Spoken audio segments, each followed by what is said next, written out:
지난번에 약속드린 대로 오늘은 하나님이 전능하시고 선하시다면 왜 이 세상에 악이 존재하는 것인가? 이 좀 까다로운 문제인데, 이 문제도 반드시 한 번은 또 생각해 보게 되는 그런 문제이기 때문에 혼자 생각하는 것보다 저와 함께 생각하는 것이 좋을 것 같습니다. 이 명제는 어제 오늘 이야기가 아니고 아주 오래 전부터 하나님이 전능하시다든지 선하시다면은 어떻게 이 세상에 악이 이렇게 창궐한가? 또 신이라면은 마땅히 선하고 또 전능해야 될 거 아닌가? 이런 문제를 가지고 고대 철학자는 말할 것도 없고 현대 철학자들까지 많이 논의했지만은 그들은 결국은 답을 찾지 못하고 그저 얼버무리고 말았습니다. 그 고대 철학자 중에 에피쿠로스라고 4세기 BC 4세기에 있었던 그런 철학자는 만약에 신이 악을 제거할 능력이 없다면은 그런 신은 전능한 것이 아니지 않느냐. 만약에 악을 제거할 능력이 되는데 악을 제거하지 않는다면 악을 제거할 의지가 없다는 거 아니냐. 그러면 그 신은 선하지 않은 것이 아니냐. 그렇다면 우리가 능력이 없다든지 선하지 않은데 왜 우리가 그를 신으로 불러야 되느냐. 이렇게 말을 하면서 어려워했습니다. 지금도 하나님이 전능하시면 왜 이 세상에 악이 이렇게 많으냐 하고 많은 사람이 질문을 하지만은 또 거기에 대해서 무슨 또 누가 개운한 그런 답을 내놓지 못해요. 이거는 뭐 과학으로는 도무지 해결이 안 되는 것이고 철학으로도 지금까지 그 천재적인 그런 철학자들도 끝내 그 답을 쓰지 못했습니다. 그래서 결국 이제 우리가 신학적으로 대답을 해야 되고 또 성경을 통해서 우리가 어떻게 이해해야 할 것인가 하는 시간이 될 텐데요. 어렵지만 같이 생각해 보기로 합니다. 이제 이런 겁니다. 하나님이 선하시고 전능하신가? 여러분 대답 어떻게 하시겠어요? 하나님 선하십니까? 예, 지극히 선하시죠. 또 우리가 신앙 고백을 할 때 전능하사 천지를 만드신 하나님이라고 고백을 합니다. 아니, 우리가 지난 몇 시간에 걸쳐서 살펴본 대로 우주와 만물과 인간을 창조하신 하나님은 틀림없이 전능하신 분이죠. 그럼 하나님이 선하시고 전능하시다면 왜 악이 존재하고 있는 것인가 하고 그 악을 제거할 능력이 없다는 말인가? 그렇다면 그런 신은 전능하지 않은 것이 아니냐? 또 악을 제거할 능력은 있는데 제거할 의지가 없다? 그렇다면 그런 신은 선하지 않은 것이 아니냐? 그렇다면 왜 우리가 그를 신이라고 불러야 하는가? 에피쿠로스가 참 한 말인데 수많은 사람들로 하여금 뭐 고개를 끄덕이게 하면서도 딱히 대답을 내지 못해요. 이런 문제를 이제 소위 신정론, 신은 바르다는 이론이죠. 신은 옳지 않을 수가 없다. 신은 반드시 옳다. 이렇게 이제 이런 명제는 고대 에피쿠로스 시대부터 20세기, 19세기, 18세기까지 뭐 수많은 철학자들이 나와서 다 논리학을 가지고 뭐 나름대로 이론을 전개했지만은 여전히 풀리지 않는 명제입니다. 지금도 이런 말을 들어 하지만은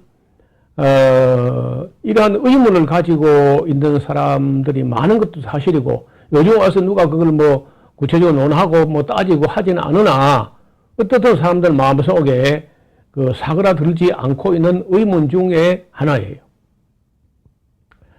자, 고대 철학자들의 신정론, 아까 에피쿠로스라는 사람을 말씀드렸는데 이 사람이 기원전 341년 그 사모스라는 데서 출생해서 기원전 271년까지 살았던 사람인데 대단한 철학자고요.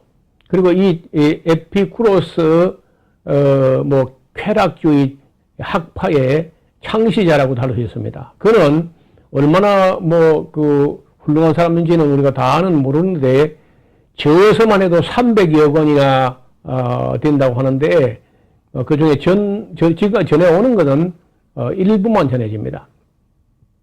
알려진 대로 에피쿠로스 학파 철학의 대부분은 그 후대의 수종자들이나 또 그 해설자들에서 유래합니다. 이렇게 위대한 학자에게 있어서도 이 악의 존재에 대해서 그 신의 능력이라든지 그 속성에 대해서 고민을 했지만은 풀리지 않는 거예요. 그래서 정말 위로부터 내리는 어떤 계시, 성경과 같은 하나님의 말씀, 절대적인 그런 진리가 담긴 계시가 아니고는 해결이 안 되는 거예요. 그뿐만 아니라 17세기 독일의 철학자 중에 라이프니츠 같은 사람은 정말 천재라고 하는 철학자입니다. 수학자요, 철학자요. 미적분을 발표하기도 했고, 아마 그 언어를 구사하기를 하여튼 뭐 불어는 말할 것도 없고 독일어, 영어, 뭐 라틴어, 유럽에 있는 거의 모든 언어를 다 구사할 수 있는 그 정도의 지성을 가진 분이고, 전하는 바에 의하면 그 사람의 그 라이프니츠의 지능 지수가 200 정도 됐다, 이렇게 전해지고 있습니다. 그야말로 좀 뭐 천재적인 학자였어요. 고트프리트 빌헬름 라이프니츠, 이름이 좀 어렵죠. 17세기에서 18세기 초입까지 살아 있었는데요. 철학자이고 수학자입니다. 라이프니츠는 책을 쓸 때 라틴어로 쓴 게 40%, 불어로 쓴 게 30%, 독일어로 쓴 건 오히려 15%밖에 안 된다고 할 정도로 자기 학문을 유럽 전체에 퍼뜨리려고 했던 것 같아요. 그는 독일이 낳은 그 600여 명의 천재 중에 10손가락 안에 든다 할 정도로 대단한 분입니다. 괴테와 더불어서 그 라이프니츠는 독일의 천재 중에 천재였다고 합니다. 라이프니츠는 철학과 수학과 역사에 있어서 중요한 위치를 차지합니다. 아이작 뉴턴과는 별개로 미적분을 창시하기도 했고요. 또 라이프니츠는 기계적 계산기 분야에서도 가장 많은 발명을 한 사람 중에 한 명이에요. 파스칼의 계산기에다가 자동 곱셈과 나눗셈 기능을 추가하고 1685년에 피인 톱니바퀴 계산기를 최초로 묘사했고요. 최초로 대량 생산된 기계적 계산기인 라이프니츠 휠을 발명하기도 했습니다. 또한 라이프니츠는 모든 디지털 컴퓨터의 기반이 되는 이진법 수 체계를 다듬어 놓은 학자이기도 하니까 그 라이프니츠의 그 공로라고 하는 것은 뭐 잊을 수 없을 정도로 우리 인류 역사에 큰 획을 긋는 그런 학자였어요. 이분도 이제 하나님은 올바른 분이다고 해놓고도 해결이 안 되는 거예요. 왜 하나님 올바른 분이면 이 악을 제거하지 않으시나? 전능하다고 왜 악을 제거할 능력이 없으신가? 왜 전능하시면서 왜 악을 가만 보고 계시는가? 이 문제는 해결 안 된다는 거예요. 자, 그러면은 이렇게 위대한 인물들이 수학과 과학과 철학을 다 동원해도 이 신정론 문제는요, 명쾌하게 해결되지 않았던 문제입니다. 여기에 신학적인 해석이 절실하게 요구되는 것이죠. 아무리 천재라고 해도 성경에 나타난 계시를 공부하지 않고는 이러한 난제 앞에 결국은 입을 다물 수밖에 없었습니다. 이 악의 존재와 신정론의 문제에 대한 논리적 답변으로서 최종적이고 완전한 해결은 인간들의 이론으로 풀 수 없는 명제였어요. 따라서 성서에 따르면 신정론은 신은 옳아야 한다는 말을 해서는 안 되고, 아니, 인간이 감히 신이 옳아야 된다 말아야 된다 이런 말 할 수 있는 존재인가요? 오히려 인간이 옳아야 된다. 신정론이 아니고 인정론. 사람이 바르게 해야 돼. 즉 하나님께서 천사들이나 인간들을 창조하실 때 선한 일만 할 수 있는 기계나 로봇으로 창조한 게 아니라 하나님의 뜻을 따르는 또 양심을 따르는 선한 길을 갈 수도 있고 욕심을 따르거나 혹은 악한 사탄, 마귀를 따라가는 악한 길을 갈 수 있는 존재로 지으셨다는 겁니다. 이것이 성경적인 대답이에요. 그리고 하나님이 옳아야 된다고 이런 말 해서 되는 게 아니고 인간이 옳아야 되고 천사도 옳아야 되는 거예요. 옳은 길 가야 돼. 그래서 이 천사들을 지을 때도 기계를 만든 게 아닙니다. 로봇이나 기계를 만든 게 아니고 하나님을 등지고 배반하고 반역까지라도 할 수 있는 그런 완전한 자유를 주신 하나님.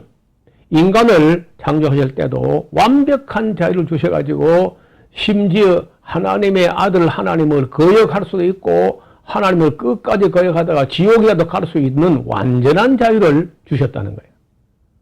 그 자유를 가질 때 악한 길로만 가게 만들어 놓지도 않고 선한 길로만 가는 로봇으로 만들지 않고 인격적 선택을 통해서 의지의 자유와 선택의 자유를 가진 완전한 인격체를 만드셨다는 거예요.